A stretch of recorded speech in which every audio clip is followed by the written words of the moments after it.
નમસ્કાર વિદ્યાર્થી મિત્રો. બાબા સાહેબ આંબેડકર ઓપન યુનિવર્સિટી અને Bhaskaracharya institute of space application and Jio informatics Gandhinagar દ્વારા પ્રસારિત થતા આ aspirant of civil services examination એટલે કે સિવિલ સર્વિસીસની તૈયારીના સ્વરૂપમાં પ્રસારિત થતા કાર્યક્રમમાં આજે રવિવારે આપનું સ્વાગત છે. વિદ્યાર્થી મિત્રો, ગઈકાલે હિસ્ટ્રીની ચર્ચાઓ ચાલતી હતી. ખૂબ સરસ રીતે મોડર્ન ઇન્ડિયાના સંદર્ભમાં રાકેશભાઈએ આપણે વોઇસરાઇસ જે છે એમને ધ્યાનમાં રાખીને કેટલીક બહુ જ મહત્ત્વની બાબત મોડર્ન ઇન્ડિયાની આપણી સમક્ષ મૂકી છે. એ ચર્ચાઓ આજે પણ આગળ ચાલશે. સાથે સાથે ઘણી બધી વાત રાકેશભાઈ આજે એ સંદર્ભમાં પણ કરવાના છે. એક બે વાત મારે તમને કરવાની છે. સેશન જે છે 1 કલાકનું પૂરું થશે ત્યારે હું તમને કેટલીક મહત્ત્વની બાબત છે એ મારે કહેવાની છે. પણ એક સૌથી મહત્ત્વની વાત જે કાલથી હું કહું છું કે આપણે સેશન્સ જે છે એ થોડાક વધારવા પડશે, કેમ કે સમય જે છે એ ઓછો છે. આપણે જે સેશન થયા છે એ પણ ઓછા થયા છે, એટલે આપણે એકાદ દિવસ વધારાનો રાખવો પડશે. એટલે હમણાં બેન સાથે પણ વાતચીત થઈ તો એમને એવું સૂચન કર્યું છે કે શનિવાર રવિવાર સિવાય આપણે શુક્રવાર અથવા સોમવાર આવું એક એડિશન કરી શકીએ કે કેમ, એવું એ કહેતા હતા. અને એ કારણસર આપના સૂચનો અમારા સુધી એ સંદર્ભમાં પહોંચવા જોઈએ. એટલે હું એવું પ્રપોઝ કરું છું કે આપ શુક્રવાર અથવા સોમવાર એ જે અનુકૂળ દિવસ હશે એ ચોક્કસ અમને આ અત્યારે જે સેશન ચાલે છે એ દરમિયાન જણાવશો તો વધુ સારું રહેશે. એટલે એ પ્રકારે એરેન્જમેન્ટ આપણે કરી શકીએ છીએ. રાકેશભાઈનું ખૂબ ખૂબ સ્વાગત છે સ્ટુડિયોમાં. અને જે કંઈ વિષય હિસ્ટ્રીના વિષયમાં છે એ સાહેબ અત્યારે લેવાના છે. આપણે ગઈકાલની જે વાત હતી એને આજે આગળ વધારીએ મિત્રો. મુખ્યત્વે મોડર્ન ઇન્ડિયાની અંદર જે મહત્ત્વના મુદ્દાઓ હોય એનું એક આછી પાતળી રૂપરેખા આ અગાઉ આપણે ચર્ચી ગયા છીએ. ગઈકાલે ભારતમાં સામાજિક ધાર્મિક સુધારણા ચળવળની જે આખી વિગતો હતી તમામ વિસ્તૃત રીતે મેં તમને સમજાવી. આપણે અમુક બાબતો નોંધવાની પણ કીધી હતી. એમાં રાજા રામમોહન રાયથી લઈ સ્વામી વિવેકાનંદ સુધી હિન્દુ ધર્મ સુધારણા ઉપરાંત મુસ્લિમ, પારસી, શીખ ધર્મ સુધારણા આ તમામની બાબતો આપણે જોઈ. 19મી અને 20મી સદીમાં આ પ્રકારના જેટલા પણ આંદોલનો થયા સામાજિક ધાર્મિક સુધારણાના એની આપણે વાત કરી ગયા. એ પછી જે મોડર્ન ઇન્ડિયામાં ક્રોનોલોજી વાઇઝ આપણે એક વાત હતી કે કોના સમયમાં અથવા કયા ગાળામાં કયા કયા મહત્ત્વના બનાવો બન્યા, કઈ મહત્ત્વની ઘટનાઓ બની, એને લગતા આપણે જે ચર્ચા કરવી હતી એમાં એક વાઇસરોય કે ગવર્નર જનરલ મુજબ એક ક્રોનોલોજી આખી સેટ કરીએ તો આપણને કેટલા વાઇસરોય આવ્યા, એનો સમયગાળો શું શું હતો અને એ વાઇસરોયના સમયમાં શું કાર્યો થયા, એણે કેવા પ્રકારના પગલાં લીધા, એણે શું બીજા કાર્યો કર્યા, એ તમામ બાબતો આપણને વાઇસરોય વાઇઝ ખબર હોય તો આપણને મોડર્ન ઇન્ડિયાની એક સિક્વન્સ, એક ક્રોનોલોજી સરસ રીતે મળી જાય. પણ ગઈકાલે મારા મતે કદાચ ભારત પાકિસ્તાનની મેચના કારણે ઘણા બધા મિત્રો લેક્ચર ચૂકી ગયા હોય એવું બની શકે. ચોક્કસપણે અમે તમને ના જોઈ શકીએ એટલે અંદાજ ના આવે કે કોણ કયા સેન્ટર ઉપર કેટલા મિત્રો હાજર હતા. પણ જે મિત્રો ચૂકી ગયા છે એમને સીડીના ફોર્મમાં તો અવેલેબલ થશે જ. એટલે આજે હું ફરીથી બધું રિપીટ કરી શકું એવી તો કોઈ સંભાવના નથી. પણ ભારતમાં ઈસ્ટ ઇન્ડિયા કંપનીની શાસન પછી સૌપ્રથમ ગવર્નર જનરલ તરીકે વોરન હેસ્ટિંગ આવે છે 1772થી. ત્યારથી લઈ Warren Hastings, lord Cornwallis, Wellesley Hastings, એટલે એ બધા જ જે આપણે હતા, હાર્ડિંગ, એ તમામની પ્રાથમિક માહિતી તમને બધાને મેં લખાવી હતી. એ રીતે આપણે ચર્ચા કરતાં કરતાં 1885 જ્યારે કોંગ્રેસની સ્થાપના થઈ એ સમયગાળા સુધી પહોંચી ગયા હતા. એટલે છેલ્લા બે વાઇસરોય જે આપણે ચર્ચા એ લોર્ડ લિટ્ટન અને લોર્ડ રિપન હતા. લિટ્ટન અને રિપન બંને ઘણા વિરોધીભાષી હતા. બંનેના કાર્યો, એકે ભારત માટે ઘણા સારા કામ કર્યા હતા રિપને, લોર્ડ લિટ્ટને ઘણા બધા એવા કાર્યો કર્યા કે જેના કારણે એ વિવાદાસ્પદ વ્યક્તિ બન્યો. એટલે આપણે હવે એનાથી આગળ જે પછીનો ગવર્નર જનરલ છે લોર્ડ ડફરિન, ત્યારથી સ્ટાર્ટ કરીએ છીએ 1884થી 1888, 1884 to 1888. આ સમયગાળામાં લોર્ડ ડફરીન ભારતમાં વાઇસરોય તરીકે આવે છે. ગઈકાલે મેં એક બાબત આપને સ્પષ્ટ કરી દીધી હતી કે વાઇસરોય અને ગવર્નર જનરલ એ બંને હવે પછીના ગાળામાં એક સાથે આપણને જોવા મળશે. એટલે ડફરીન માટે કે કરઝન માટે તમે ગવર્નર જનરલ વર્ડ વાપરો કે વાઇસરોય વર્ડ વાપરો એક સમાન છે, કારણ કે એક જ વ્યક્તિમાં બંને પદ નિહિત હતા. પણ 1857 પહેલાના કોઈ પણ ગવર્નર જનરલ માટે તમે વાઇસરોય શબ્દ નહીં વાપરી શકો, યાદ રાખજો. એટલે તમને પૂછવામાં આવે કે પહેલો વાઇસરોય કોણ, તો લોર્ડ કેનિંગથી આપણે શરૂ કરીએ છીએ, પણ એની પહેલાંના એક પણની આગળ એ બેન્ટિક હોય, વોરન હેસ્ટિંગ હોય કે વેલેસ્લી હોય, એમાં ક્યાંય વાઇસરોય વર્ડ તમારે નહીં આવે. એ તમામ ગવર્નર જનરલ જ હતા અને ઈસ્ટ ઇન્ડિયા કંપનીના પ્રતિનિધિ હતા, બ્રિટિશ ગવર્મેન્ટના નહીં. જ્યારે એ 1858થી જે કાયદો આવ્યો એ પ્રમાણે બ્રિટિશ ગવર્મેન્ટના પ્રતિનિધિ તરીકે વાઇસરોય વર્ડ આવ્યો અને એ વાઇસરોય ગવર્નર જનરલ તરીકે ભારતનું સંચાલન કરતો હતો. આ એક બહુ પ્રાથમિક સમજણ છે. એટલે આપણે વાઇસરોય લોર્ડ ડફરીનની વાત કરીએ તો લોર્ડ ડફરીનનો સમયગાળો 1884થી 1888નો છે. લોર્ડ ડફરીનના સમયમાં બે મહત્વની ઘટનાઓ બની. સૌથી મહત્વની ઘટના આપણે જેને ગણીએ છીએ એ ઇન્ડિયન નેશનલ કોંગ્રેસની સ્થાપના. 1885માં ભારતીય રાષ્ટ્રીય કોંગ્રેસની સ્થાપના થઈ હતી. હમણાં આ ટોપિક પછી આપણે જ્યારે રાજકીય સંગઠનોની વાત શરૂ કરશું ત્યારે કોંગ્રેસની થોડીક વિસ્તૃત રીતે ચર્ચા કરશું, કારણ કે એને લગતા ઘણા બધા પ્રશ્નો આપણને વારંવાર પૂછવામાં આવતા હોય છે.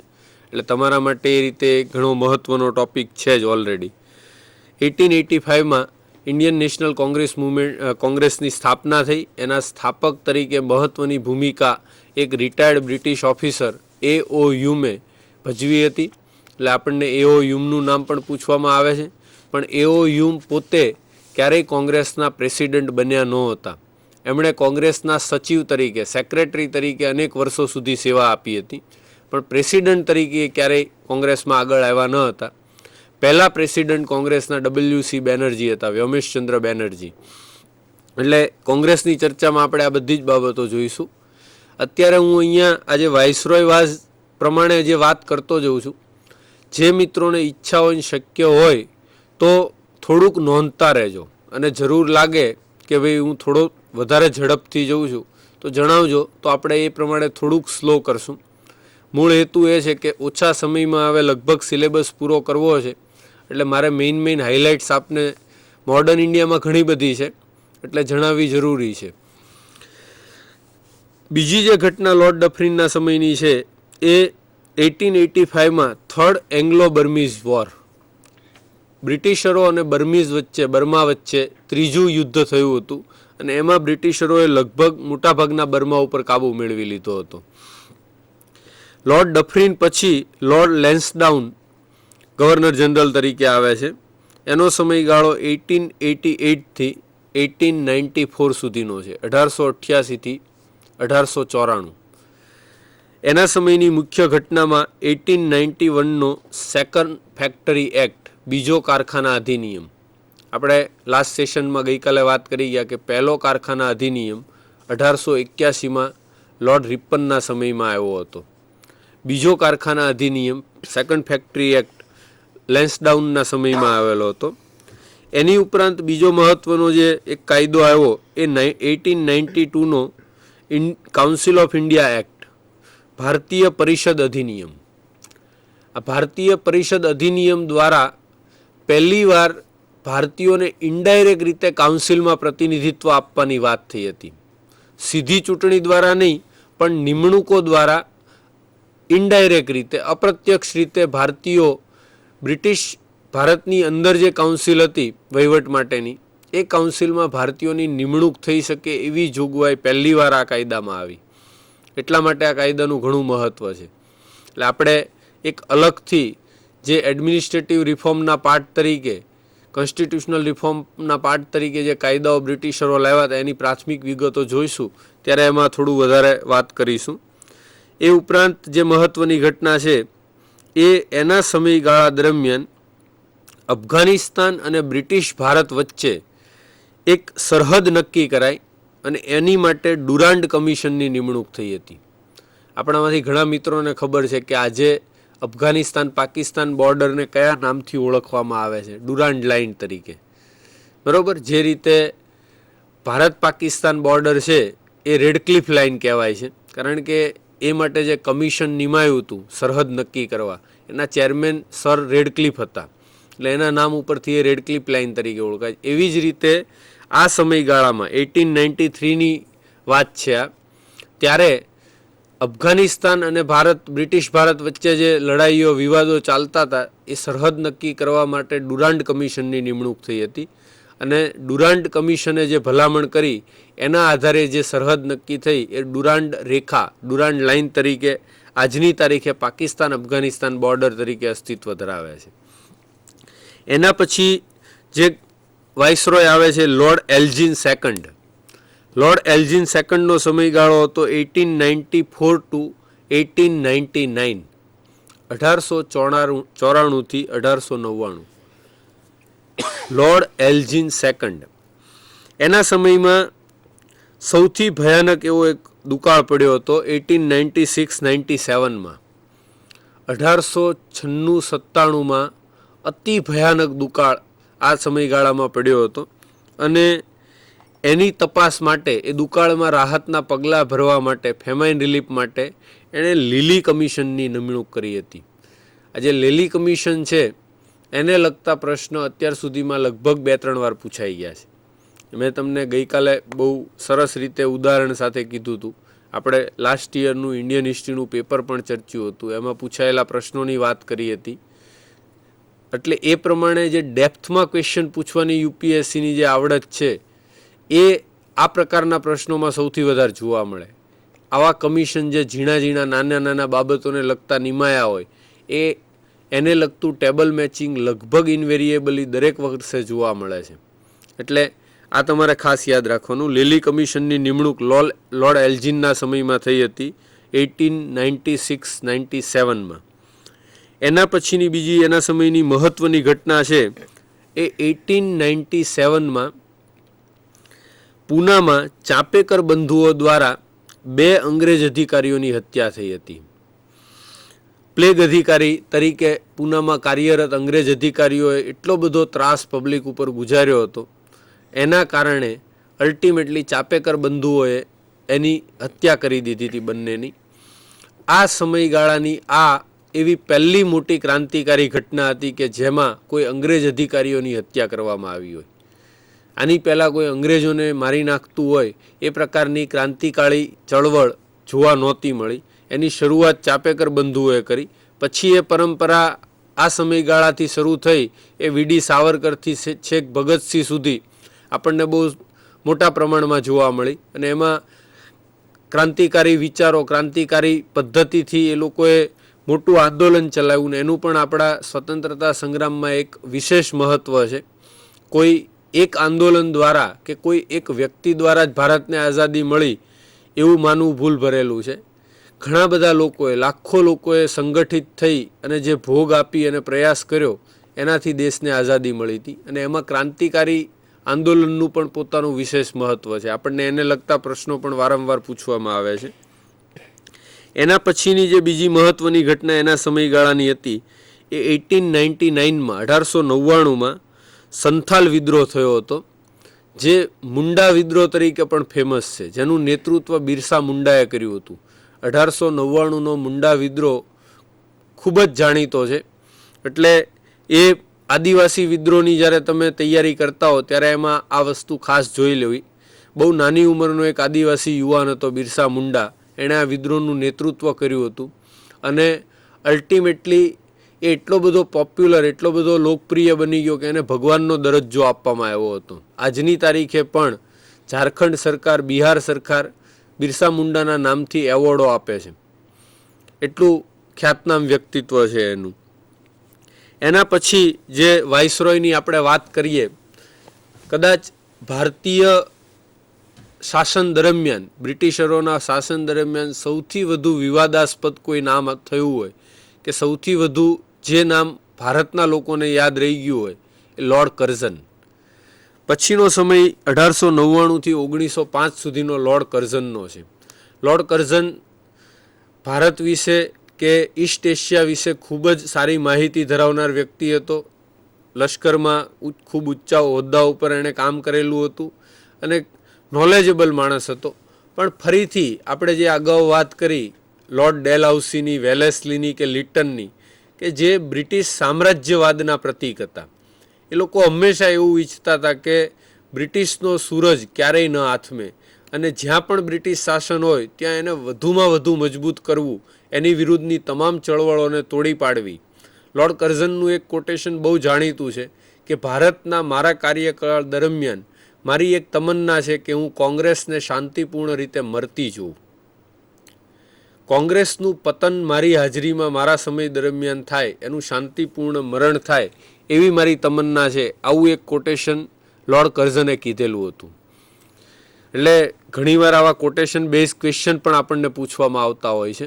એટલે જ્યાં પણ આવું સારું કોટેશન તમને દેખાય કે આ પરીક્ષાની દ્રષ્ટિએ ઇમ્પોર્ટન્ટ છે તો એ પણ નોંધી રાખવું એ તમારા માટે ખૂબ જરૂરી છે. લોર્ડ કર્ઝનના સમયની આપણે ઘટનાઓ જોઈએ તો 1902માં એના સમય દરમિયાન પોલીસ આયોગની નિમણૂક કરવામાં આવી. એટલે પોલીસ રિફોર્મ માટે એણે ઘણા સારા કાર્યો કર્યા હતા, ઘણા બધા સૂચનો કર્યા હતા. 1902માં યુનિવર્સિટી કમિશનની નિમણૂક કરવામાં આવી. આ યુનિવર્સિટી કમિશનમાં એનો હેતુ યુનિવર્સિટી લેવલે જે નેતાઓ તૈયાર થતા હતા, જે ભવિષ્યમાં આઝાદીની લડતમાં ખૂબ સારો ભાગ ભજવી શકે એવા હતા, એ નેતાઓને તૈયાર થતાં અટકાવવા, આવો કંઈક હેતુ હતો. અને એ ખાસ કલકત્તા યુનિવર્સિટીને ટાર્ગેટ કરી અને એણે આ યુનિવર્સિટી એક્ટ તૈયાર કર્યો હતો કે જેમાં સેનેટની ચૂંટણીઓ કે અન્ય ચૂંટણીઓ દ્વારા ભારતીય વિદ્યાર્થીઓને ઝાઝુ પ્રતિનિધિત્વ ના મળે અને યુનિવર્સિટી ઉપર બ્રિટિશ સરકારનો જ કાબુ પૂરેપૂરો જળવાઈ રહે એ માટેની જોગવાઈઓ એણે દાખલ કરી હતી આ એક્ટ દ્વારા.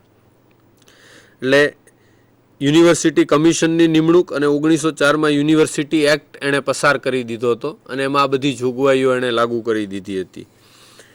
પછી 1904માં એણે એક સારામાં સારું કામ કર્યું હતું, એન્શન્ટ મોન્યુમેન્ટ પ્રિઝર્વેશન એક્ટ.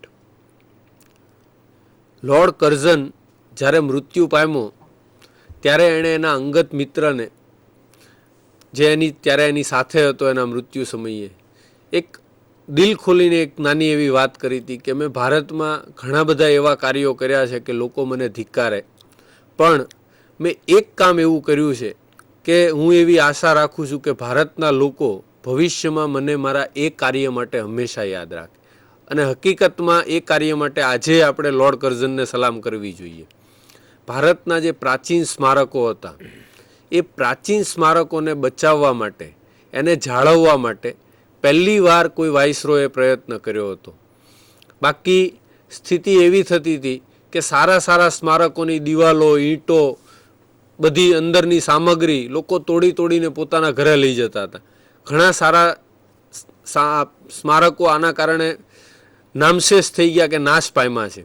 જે 100-200 વર્ષ પહેલાંની સ્થિતિ તમે કલ્પો તો ત્યારે જે સ્મારકની જાળવણી કોઈ રાજ્ય દ્વારા કે કોઈ દ્વારા થતી ના હોય એ સ્મારકની શું દશા થાય. ઇવન આજની તારીખે પણ જો સ્મારક ખુલ્લું છોડી દેવામાં આવે તો આપણા લોકો તો હોશિયાર જ હોય છે બહુ પ્રમાણિકપણે કે આપણને આપણી સાંસ્કૃતિક ધરોહર માટે એટલો પ્રેમ નથી જેટલો બીજા દેશોને હોય છે. તમે ફ્રાન્સમાં જાઓ, બ્રિટનમાં જાઓ, ઇવન ચીન કે જાપાનમાં જઈને જુઓ, તમે બીજા કોઈને આપણે ના છોડીએ તો પાકિસ્તાનમાં જઈને જુઓ તો એના લોકોને એના દેશ માટે કે એની પરંપરા માટે જેટલો પ્રેમ હશે એટલો કદાચ આપણે હજી ઘણી જગ્યાએ નથી. લોકો આજે આંધળી રીતે પશ્ચિમનું અનુકરણ કરતા જોવા મળે છે. નો ડાઉટ ગાંધીજીનું એક બહુ સારામાં સારું કોટેશન છે કે મારા ઘરના તમામ બારી દરવાજાઓ ખુલ્લા હોય અને ચારે દિશાઓમાંથી મારા ઘરમાં પવન વાય. સીધો સાદો અર્થ કે તમામ દુનિયાના તમામ દેશોના કે લોકોના વિચારો હું મારા ઘરમાં આવવા દઉં, પ્રવેશવા દઉં, સ્વીકારું, પણ હું ક્યારેય એવું ના ઈચ્છું કે એ પવનથી મારું ઘર ઉડી જાય.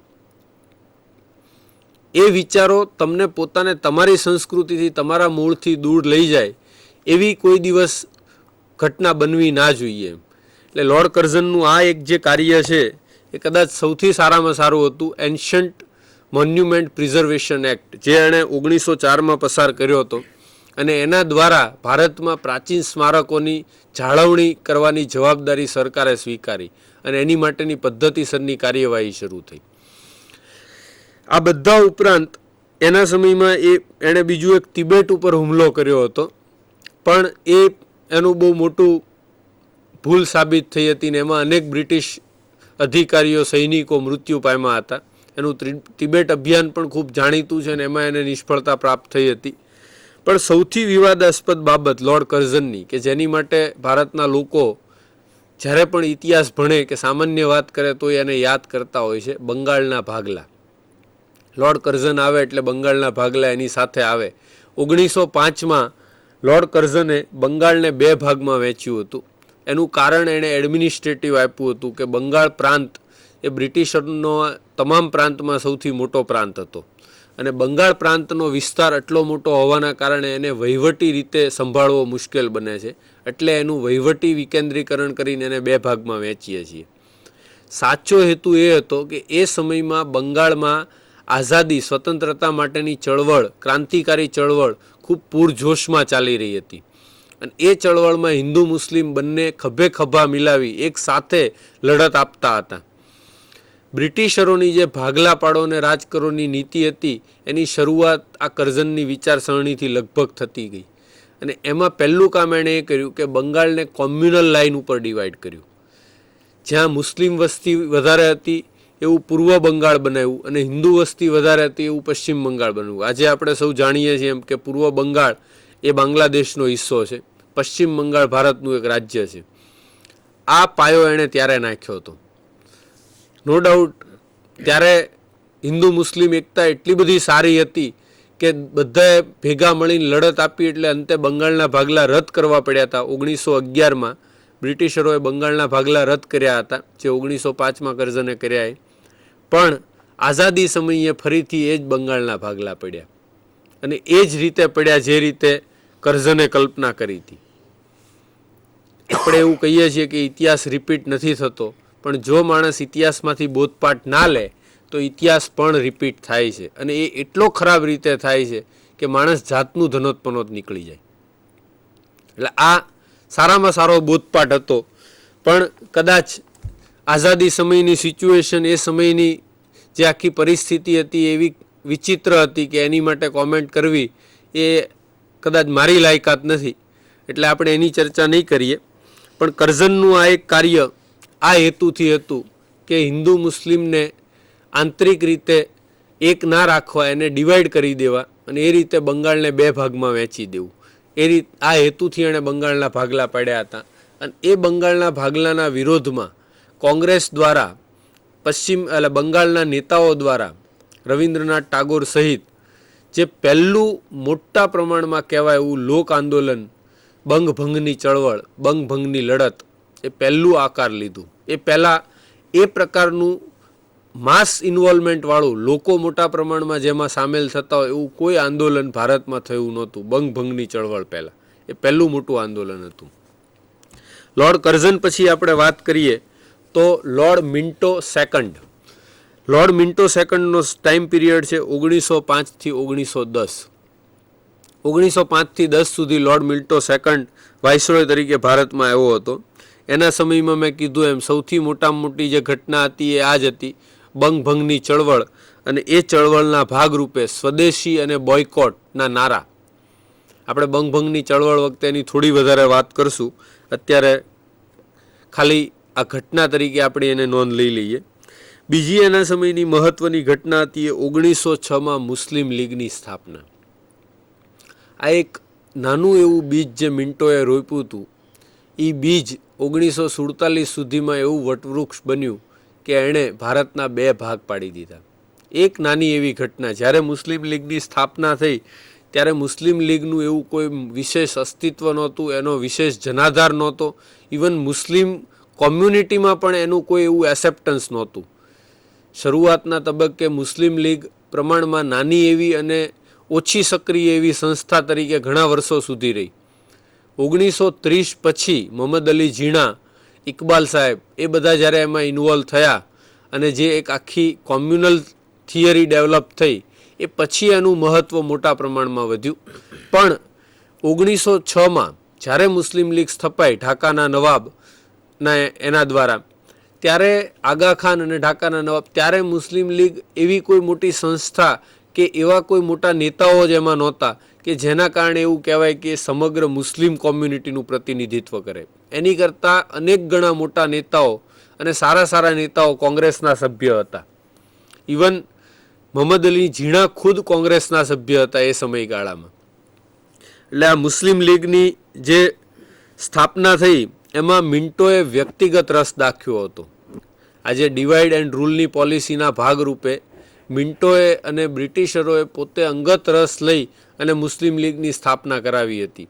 એટલે એ એક બહુ મહત્ત્વની ઘટના છે આ સમયની. એ સમયની બીજી જે મહત્ત્વની ઘટના છે એ 1907માં સુરત અધિવેશનમાં કોંગ્રેસના ભાગલા. કોંગ્રેસની સ્થાપના પછી પહેલીવાર કોંગ્રેસમાં 1907માં ભાગલા પડ્યા હતા. અને એ ભાગલાના મૂળમાં જે મવાળવાદી વિચારધારા અને જહાલવાદી વિચારધારા, મોડરેટર અને એક્સ્ટ્રીમિસ્ટ, આ બંને વચ્ચેની જે વૈચારિક ભેદ હતો એ વૈચારિક ભેદ કારણભૂત બન્યો હતો. અને મવાળવાદીઓએ લાલા લજપતરાય, બાલ ગંગાધર તિલક, બિપિનચંદ્ર પાલ, લાલ બાલ અને પાલની જે આ ત્રિપુટી હતી એને કોંગ્રેસમાંથી હાંકી કાઢી હતી, એને કોંગ્રેસમાંથી હટાવ્યા હતા. એટલે એ જે જવાળવાદ અને મવાળવાદ, જહાલવાદ ને મવાળવાદની વૈચારિક ડિફરન્સ છે એના કારણે 1907માં કોંગ્રેસ અધિવેશનમાં પ્રમુખ તરીકે કોને નીમવા એ મુદ્દે એટલી બધી ગરમાગરમીથી એટલો બધો સંઘર્ષ થયો અને અંતે કોંગ્રેસ બે ભાગમાં વહેંચાણી. અહીંયા કોંગ્રેસના ભાગલા પડ્યા. એટલે એટલા માટે આ ઘટના ઘણી મહત્ત્વની છે. એના પછીની જે ઘટનાઓ બે છે, 1908નો પ્રેસ એક્ટ. ફરીથી મિન્ટોએ પ્રેસ ઉપર મોટા પ્રમાણમાં સેન્સરશિપ લાદવા પ્રયત્ન કર્યો હતો. અને એમાં 1908નો પ્રેસ એક્ટ એક બહુ જાણીતો કાયદો છે. અને એ પ્રેસ એક્ટ પ્રમાણે જ 1908માં તિલકને 6 વર્ષની કેદની સજા થઈ. માંડલ જેલમાં એમને મોકલી આપવામાં આવ્યા 6 વર્ષ માટે. બાળ ગંગાધર તિલક પહેલી એવી વ્યક્તિ હતી કે જે પત્રકાર તરીકે જેલની સજા પામી હોય. છાપાઓમાં લોક ભડકાવનારા ભાષણો લખવા માટે, લોક ભડકાવનારા લેખો લખવા માટે થઈના આક્ષેપથી બ્રિટિશરોએ એમની ઉપર કેસ ચલાવ્યો. અને એ કેસને ભર અદાલતમાં બાલ ગંગાધર તિલકે બ્રિટિશરોને ઉઘાડા પાડી દે એટલા છોતરા ફાડી અને પોતે સજા સ્વીકારી લીધી અને 6 વર્ષની એમને જેલની સજા થઈ. એટલે આ ઘટના પણ ખૂબ મહત્ત્વની હતી. અને એ જે કોંગ્રેસના બે ભાગ પડ્યા, જહાલવાદી અને મવાળવાદી, એ જહાલવાદી નેતાઓને તોડી પાડવાના ભાગરૂપે જ આ એક પગલું હતું. આ જ રીતે લાલા લજપતરાયની ઉપર પણ બ્રિટિશરોએ ખૂબ જ ભીસ વધારી દીધી હતી. એટલે એમને પણ થોડા સમય માટે જેલમાં પૂર્યા હતા. તો એ જે જહાલવાદી આખી ચળવળ હતી જેનાથી બ્રિટિશરોને વધારે ડર લાગતો હતો. મવાળવાદીઓ ક્યારેય બ્રિટિશરો સાથે સીધા સંઘર્ષમાં ઉતરતા જ નહોતા. એમની જે નીતિ હતી એ પ્રે, પિટિશન અને પ્રેયર. આપણે એની ચર્ચા પણ આગળ કરશું. 3Pની નીતિ જે લોકો ફોલો કરતા હતા. પણ જહાલવાદી ચળવળને તોડી પાડવા માટે બ્રિટિશરોએ આ રીતે બાલ ગંગાધર તિલકને જેલમાં મોકલ્યા હતા.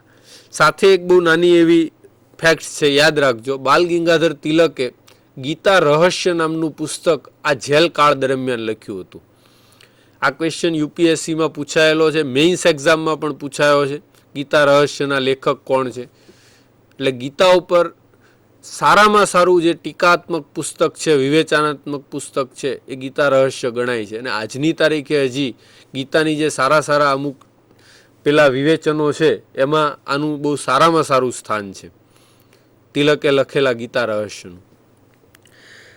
એટલે આ એના સમયના મુખ્ય વાતો આપણે કરી. મિન્ટોનું છેલ્લું જે મહત્વનું પગલું હતું એ મોર્લે મિન્ટો સુધારા. 1909માં મોર્લે મિન્ટો સુધારાઓ આવ્યા અને એની અંદર ભારતમાં બંધારણીય રીતે ભારતીયોને થોડાક વધારે રાઇટ્સ, જે માગણી હતી એની કરતાં તો ઘણા ઓછા, પણ થોડા વધારે રાઇટ્સ આપવા માટે બ્રિટિશરોએ અમુક પગલાઓ ભર્યા.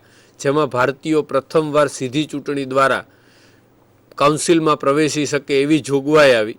અને પહેલીવાર મુસ્લિમ મતદારો માટે અલગ મતદાર મંડળની જોગવાઈ દાખલ કરી. એટલે આ 1909નો સુધારો એ મુસ્લિમ લીગની સ્થાપના પછીનું બીજું એવું પગલું હતું કે જે ભવિષ્યમાં હિન્દુ અને મુસ્લિમ બંનેને અલગ કરવા માટે જવાબદાર ઠરવાનું હતું. મુસ્લિમોને અલગ મતદાર મંડળ આપી અલગ ઓળખ પ્રસ્થાપિત કરી અને એમણે હિન્દુઓથી ભારતીય હોવાથી એક અલગ બતાવવા એમણે પ્રયત્ન કર્યો. અને એની માટે આ એક એનું બીજું મહત્વનું પગલું હતું, મોર્લે મિન્ટો સુધારા. એના પછીનો જે ગવર્નર જનરલ છે લોર્ડ હાર્ડિંગ સેકન્ડ. હાર્ડિંગ સેકન્ડનો ટાઈમ પીરિયડ છે 1910થી 1916. 1910થી 1916માં લોર્ડ હાર્ડિંગ સેકન્ડ ભારતના વાઇસરોય તરીકે આવે છે. એના સમયની સૌથી મહત્ત્વની કોઈ ઘટના હોય તો ભારતની રાજધાની કલકત્તાથી ફેરવી અને દિલ્હીમાં આવીએ. આ સૌથી મહત્ત્વનું પગલું એના સમયમાં ભરાયું હતું. એણે જ તે આવી અને તરત પહેલું કામ બંગાળના ભાગલા રદ કરવાનું કર્યું હતું. એટલે એના સમયમાં બંગાળના ભાગલા રદ થયા લોર્ડ હાર્ડિંગ સેકન્ડના ટાઈમમાં. 1911માં એણે રાજધાની કલકત્તાથી દિલ્હી ફેરવી 1911માં. આ જ સમય દરમિયાન એણે બહુ વિશાળ પ્રમાણમાં મોટા આયોજન હેઠળ દિલ્હી દરબારનું આયોજન કર્યું. એ સમયગાળામાં જ્યોર્જ ફિફ્થ અને ક્વીન મેરી એ ભારત યાત્રાએ આવ્યા અને એમનો રાજ્યાભિષેક એમણે કર્યો હતો. એ આ દિલ્હી દરબારની જ ઘટના. આ જ સમયગાળા દરમિયાન ચાંદની ચોકમાં એમની ઉપર હુમલો પણ થયો હતો. જ્યારે લોર્ડ હાર્ડિંગ સેકન્ડ હાથી ઉપર બેસી અને ચાંદની ચોકમાં પેલામાં નીકળ્યા, જુલુસ સરઘસ સ્વરૂપે નીકળ્યા હતા, ત્યારે એમની હત્યા માટે એમની ઉપર બોમ્બ પણ નાખવામાં આવ્યો હતો. પણ ક્રાંતિકારીઓ સફળ ના થયા અને લોર્ડ હાર્ડિંગ સેકન્ડ બચી ગયા હતા. એના સમયની બીજી મહત્ત્વની ઘટનામાં 1915માં હિન્દુ મહાસભાની સ્થાપના.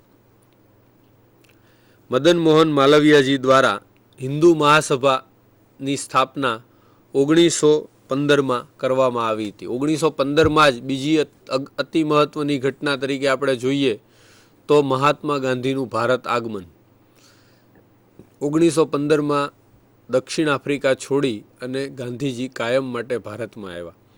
એ કદાચ ભારતીય સ્વતંત્રતા સંગ્રામની સૌથી મહત્ત્વની ઘટનાઓમાંની એક ઘટના આપણે ગણી શકીએ. આ જ વર્ષમાં મહાત્મા ગાંધીના રાજકીય ગુરુ ગોપાલકૃષ્ણ ગોખલેનું મૃત્યુ થયું. ગોપાલકૃષ્ણ ગોખલે ગાંધીજીના રાજકીય ગુરુ હતા, પોલિટિકલ, અને મહર્ષિ હું તમને નામ કહું છું, જૈન મુનિ, બહુ પ્રખ્યાત જૈન મુનિ છે. એ ગાંધીજીના આધ્યાત્મિક ગુરુ હતા. હમણાં આપણે નેક્સ્ટ સેશનમાં યાદ આવી જશે એટલે હું તમને કહી દઉં. એના પછી જે આપણે ગવર્નર જનરલ લઈએ એ લોર્ડ ચેમ્સફોર્ડ. લોર્ડ ચેમ્સફોર્ડનો ટાઈમ પીરિયડ છે 1916થી 1921. 1916થી 1921ના લોર્ડ ચેમ્સફોર્ડના સમયગાળામાં ભારતીય સ્વતંત્રતા સંગ્રામની રીતે ઘણી બધી મહત્ત્વની ઘટનાઓ આકાર લે છે. મોટા પ્રમાણમાં મહત્ત્વની ઘટનાઓએ આકાર લીધો હોય તો આ સમયગાળામાં છે. તમે ઇવન ફ્રીડમ સ્ટ્રગલનો આખો પોર્શન જોશો તો મહાત્મા ગાંધી ભારત આવ્યા એ પછી 1916થી લઈ અને 1920-21 દરમિયાન ઘણી બધી એવી ઘટના, જલિયાવાલા બાગ હત્યાકાંડ, અસહકાર આંદોલન, હોમ રૂલ મૂવમેન્ટ, ગાંધીજી દ્વારા અનેક સત્યાગ્રહો, ઘણી બધી એવી ઘટનાઓ રાજકીય સ્તરે આકાર લે છે કે જે ભવિષ્યમાં સ્વતંત્રતા સંગ્રામનો પાયો બને છે. માસ મૂવમેન્ટની શરૂઆત પણ મોટા પ્રમાણમાં આ સમયગાળામાં થાય છે. એટલે આપણે એક પછી એક લઈએ તો 1916માં તિલક અને એની બેસન્ટ દ્વારા હોમ રૂલ લીગની સ્થાપના. ભારતમાં હોમ રૂલ આંદોલનની શરૂઆત એની બેસન્ટ દ્વારા કરાઈ હતી. પહેલી હોમ રૂલ લીગ બાલ ગંગાધર તિલકે સ્થાપી હતી અને આખી મૂવમેન્ટની પ્રેરણા આયરિશ મૂવમેન્ટ, આયર્લેન્ડમાં જે ચાલતી હતી હોમ રૂલ મૂવમેન્ટ, એના ઉપરથી લેવામાં આવી હતી. બીજી મહત્ત્વની ઘટના મુસ્લિમ લીગ અને કોંગ્રેસ વચ્ચે 1916માં લખનૌ પેક્ટ. કોંગ્રેસ અને મુસ્લિમ લીગે બંને લખનૌમાં એક સમજૂતી કરી અને એ સમજૂતી મુજબ ભવિષ્યના આંદોલનોમાં બંને સાથે રહી અને ભારતીય સ્વતંત્રતા માટે ચળવળ ચલાવે એવી સમજૂતી થઈ. આ એક બહુ મહત્વનું પગલું હતું, અતિ મહત્વનું પગલું, કે જે સંસ્થા બ્રિટિશરોએ સ્થપાવી હતી, જેનો હેતુ હિન્દુ મુસ્લિમને ડિવાઈડ કરવાનો હતો, છતાંય 10 વર્ષના ગાળા પછી એ સંસ્થા કોંગ્રેસ સાથે એક પ્લેટફોર્મ ઉપર આવી, પણ કમનસીબે, કરુણતા કહીએ, જે કહીએ, એ સમજૂતી કે એ સંગઠિત તાકાત બહુ લાંબી ના ટકી અને ફરીથી થોડા સમય બાદ જ બંને સંસ્થાઓ પાછી અલગ અલગ રીતે કાર્યરત થઈ ગઈ. પણ એના સમયમાં એક બહુ મહત્વની ઘટના બની હતી. 1916માં જ લખનૌ અધિવેશનમાં જ એની બેસણના પ્રયત્નોથી બાલ ગંગાધર તિલક, લાલા લજપતરાય, જે જહાલવાદી નેતાઓ હતા, એને ફરીથી કોંગ્રેસમાં સામેલ કરાયા. એટલે કોંગ્રેસના જે 1907માં સુરતમાં ભાગલા પડ્યા હતા, એ ભાગલાનું ડેમેજ કંટ્રોલ એક્સરસાઇઝ આપણે જેને કહીએ, કે ફરીથી સમાધાન કરી અને જે લોકોને કોંગ્રેસમાંથી કાઢી નાખવામાં આવ્યા હતા, બાલ ગંગાધર તિલક સહિત, એમને ફરીથી કોંગ્રેસમાં સામેલ કરવામાં આવ્યા અને એ રીતે કોંગ્રેસ ફરીથી મજબૂત બની. એ ઘટના પણ 1916ની જ છે. એના પછી જે મહત્વની વાત આવે છે એમાં 1917માં શિક્ષણ માટે સેડલર કમિશનની નિમણૂક. આ નામ તમે ખાસ યાદ રાખજો. સેડલર કમિશન 1917માં શિક્ષણના હેતુ માટે, ખાસ કરીને યુનિવર્સિટી શિક્ષણ કે એને લગતી ઉચ્ચ શિક્ષણને લગતી જોગવાઈઓ માટે નીમવામાં આવ્યું હતું. એ લોર્ડ ચેમ્સફોર્ડના સમયની એક અતિ મહત્વની ઘટના છે. એના પછી જે મહત્વની વાત આવે છે એ 1919નો રોલેક્ટ એક્ટ, જેને કાળો કાયદો કહેવામાં આવ્યો હતો. આ રોલેક્ટ એક્ટના કારણે ભારતીય સ્વતંત્રતા ચળવળને બહુ મોટું બળ મળ્યું હતું.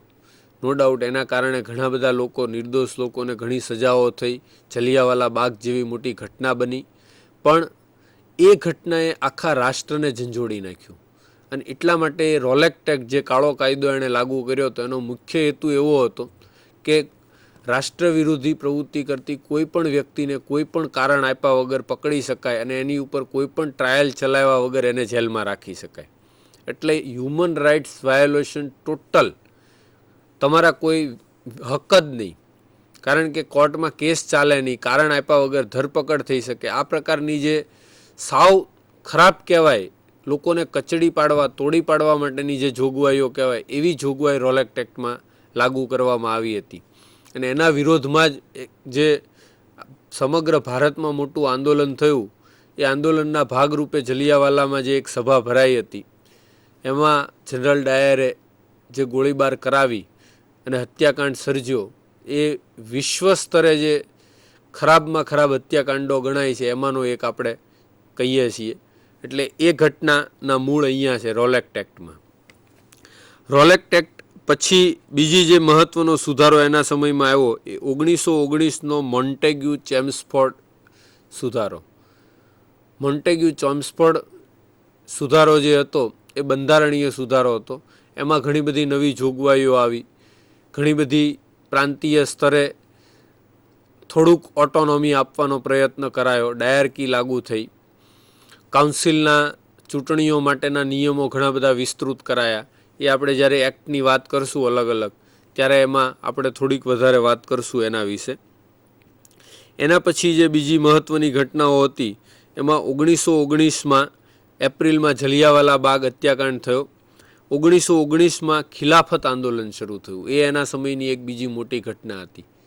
ગાંધીજીએ ખિલાફત આંદોલનમાં સક્રિય રીતે ભાગ લીધો હતો અને મુસ્લિમોને પૂરેપૂરો સપોર્ટ કર્યો હતો. અને એમનું એક આ આંદોલન વિશે બહુ જાણીતું કોટેશન છે કે 100 વર્ષમાં પણ ન સાંપડે એવી અમૂલ્ય તક હિન્દુ મુસ્લિમ એકતા માટેની આ આંદોલન દ્વારા સાંપડી છે. એટલે જે ખલીફાનું પદ ફર્સ્ટ વર્લ્ડ વોર પછી બ્રિટિશરોએ નાબૂદ કરવા માટેની હિલચાલ કરી, ખલીફાઓને હટાવવા માટેના પ્રયત્નો કર્યા, તુર્કીમાં એમણે પ્રોમિસ કર્યું હતું એની કરતાં ખૂબ ખરાબ રીતે વર્તન કર્યું મુસ્લિમ ખલીફાઓ સાથે, એના પ્રત્યાઘાત સમગ્ર વિશ્વના મુસ્લિમ સમાજમાં પડ્યા હતા. અને એ જ ઘટનાના પ્રત્યાઘાત રૂપે ભારતમાં પણ ખિલાફત આંદોલન શરૂ થઈ હતી. એટલે એ ખિલાફત આંદોલન પણ એના સમયની બહુ મહત્વની ઘટના છે. 1920ની અંદર ગાંધીજી દ્વારા શરૂ કરાયેલ નોન કોઓપરેશન મૂવમેન્ટ, અસહકાર આંદોલન. અસહકાર આંદોલન પણ ઘણી જ મોટી ઘટના હતી આ સમયગાળા દરમિયાનની. અસહકાર આંદોલનમાં ઘણી બધી એવી પહેલીવાર ઘટનાઓ બની કે જે ભારતમાં ક્યારેય જોવા નહોતી મળી.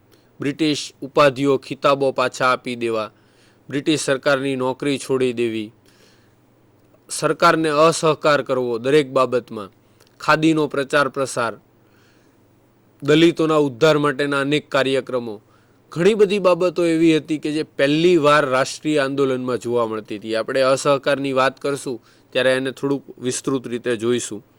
આ ઉપરાંત આ સમયગાળામાં 1916માં ડૉક્ટર કર્વે દ્વારા, મહાત્મા કર્વે પણ આપણે એને કહીએ છીએ, કર્વેજીએ પહેલી મહિલા યુનિવર્સિટીની સ્થાપના કરી પૂનામાં. 1916માં ભારતની પહેલી મહિલા યુનિવર્સિટીની સ્થાપના કર્વેજીએ કરી હતી. એટલે એક આ સમયગાળાની બીજી બહુ મહત્ત્વની ઘટના છે. આ ચેમ્સફોર્ડના સમયગાળાની 1916થી 1921 સુધીની આપણે વાત કરી. આપણે અગાઉના સેશનમાં પણ ઘણીવાર વાત કરેલી છે કે મિત્રોના જે કોઈ પ્રશ્નો, અપેક્ષિત પ્રશ્નો હોય એ તમે ફોનથી પૂછતા રહ્યો, તમે ફેક્સ દ્વારા પણ અમને પૂછી શકો છો. આપણે આ સેશનને, આ વાર્તાલાપને વધુ રસપ્રદ બનાવીએ એવી મારી પોતાની ઈચ્છા છે. કારણ કે ઘણી બધી વાર મને એવું લાગે કે હું વન વે કોમ્યુનિકેશનથી તમને મારી રીતના જે યોગ્ય લાગે એક તરફી વાતો કરતો જઉં છું. તમને કેવું લાગી રહ્યું છે, તમને એમાં શું સુધારા વધારાની જરૂર છે, તમારી અપેક્ષાઓ શું છે. ખાલી એવું નહીં કે તમને ના આવડતું એવો જ કોઈ પ્રશ્ન પૂછી શકાય, પણ આ કાર્યક્રમમાં આપણે વધુ સારું, વધુ રસપૂર્વક કેવી રીતે બનાવી શકીએ એને લગતું કોઈ સૂચન હોય, એવી કોઈ વાત હોય તો પણ તમે અમને ફોન દ્વારા જણાવો. આપણે એ પ્રમાણે, તમારી અપેક્ષા પ્રમાણે કંઈક નવું આપવા, કંઈક સારું કરવા પ્રયત્ન કરીએ. એટલે શક્ય હોય તો તમને જે કંઈ મૂંઝવણ આવે એ તરત ફોન દ્વારા જણાવી દો. સંકોચ રાખવાની કોઈ જરૂર નથી. વારંવાર અહીંથી નંબર ડિસ્પ્લે કરવામાં આવે છે. દરેક સેન્ટર ઉપર એ સગવડ પણ છે કે તમે અમારી સાથે વાત કરી શકો. તો આપણી આ જે ચર્ચા છે એ વધુ જીવંત બને. પછીના વાઇસરોયની વાત કરીએ તો લોર્ડ રીડિંગ, 1921થી 1926 સુધીનો એનો સમયગાળો છે લોર્ડ રીડિંગનો. લોર્ડ રીડિંગના સમયમાં જે મહત્ત્વની ઘટનાઓ કહીએ તો સૌથી મહત્ત્વની ઘટના જે બની એ 1922માં ચોરાચોરી કાંડ.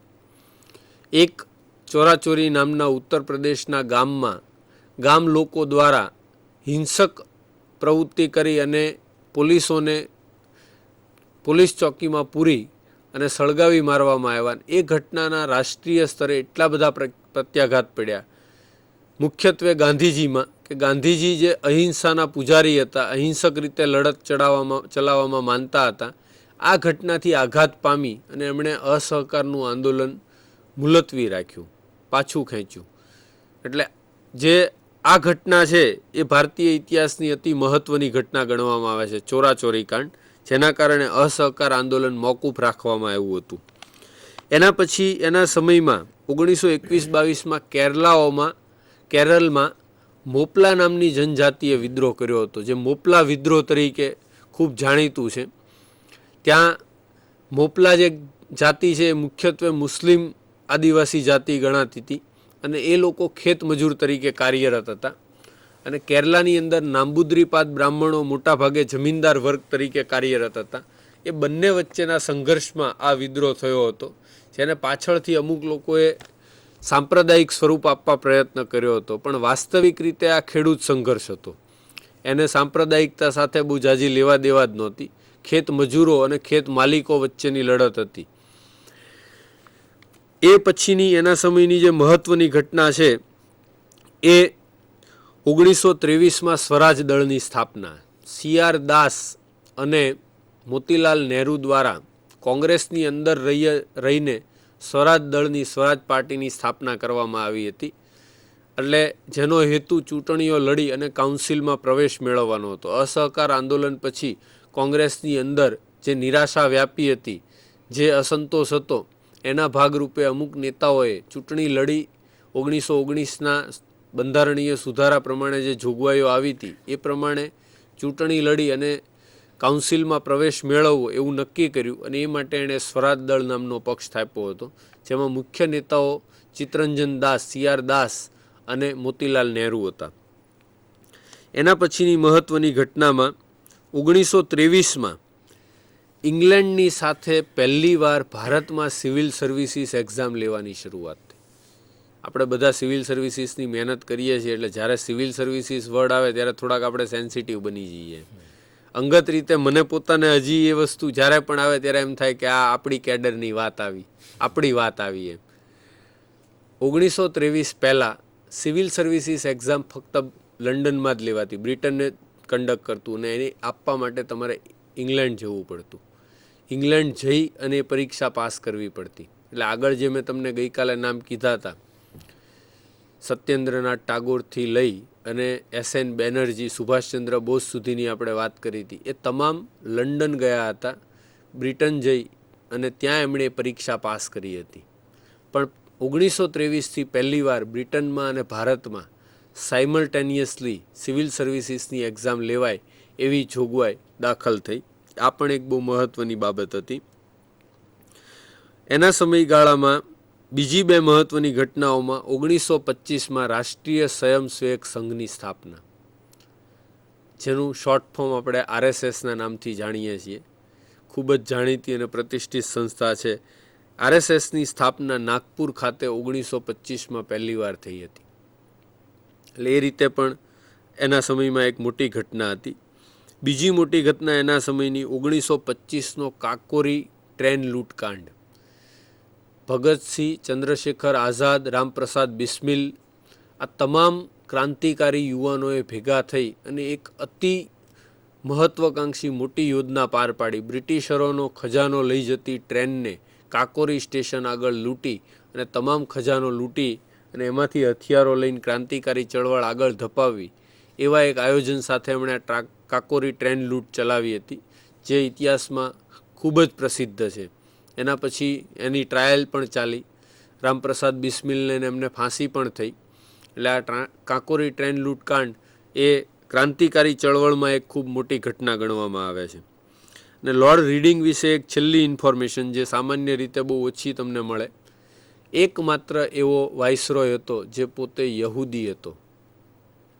યહૂદી વ્યક્તિ વાઇસરોય તરીકે ભારતમાં આવી હોય એવી આ એકમાત્ર વ્યક્તિ હતી, લોર્ડ રીડિંગ. એના પછી આવે છે લોર્ડ ઇરવિન. લોર્ડ ઇરવિનનો સમયગાળો છે 1926થી 1931, 1926 to 31.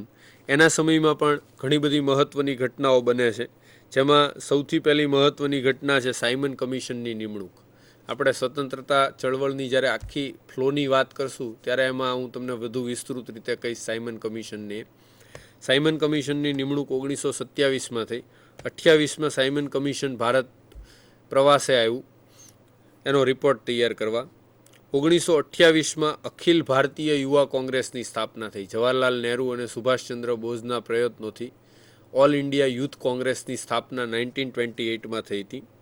1928માં સાયમન કમિશનના રિપોર્ટની સામે કોંગ્રેસ દ્વારા મોતીલાલ નહેરુની અધ્યક્ષતામાં કમિટી નિમાઈ હતી અને એણે પોતાનો રિપોર્ટ આપ્યો હતો, જે નહેરુ રિપોર્ટ તરીકે જાણીતો છે. 1928માં 1929માં લાહોર અધિવેશન થયું, જે લાહોર અધિવેશનની અંદર જવાહરલાલ નહેરુ પહેલીવાર અધ્યક્ષ બન્યા અને ટોટલ ઇન્ડિપેન્ડન્સ, પૂર્ણ સ્વરાજનો જે મુસદ્દો હતો, પૂર્ણ સ્વરાજની જાહેરાત કરવામાં આવી.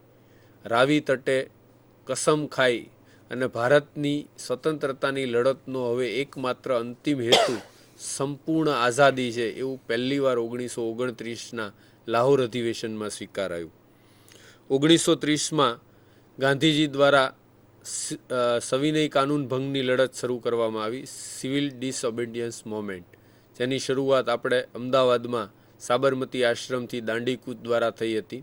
એ આપણે ફ્લો વખતે વિસ્તૃત રીતે જોઈશું. 1930માં સાયમન કમિશનના રિપોર્ટના આધારે ભારતમાં બંધારણીય સુધારાઓ કરવા માટે પહેલી ગોળમેજી પરિષદ ઇંગ્લેન્ડમાં ભરાઈ.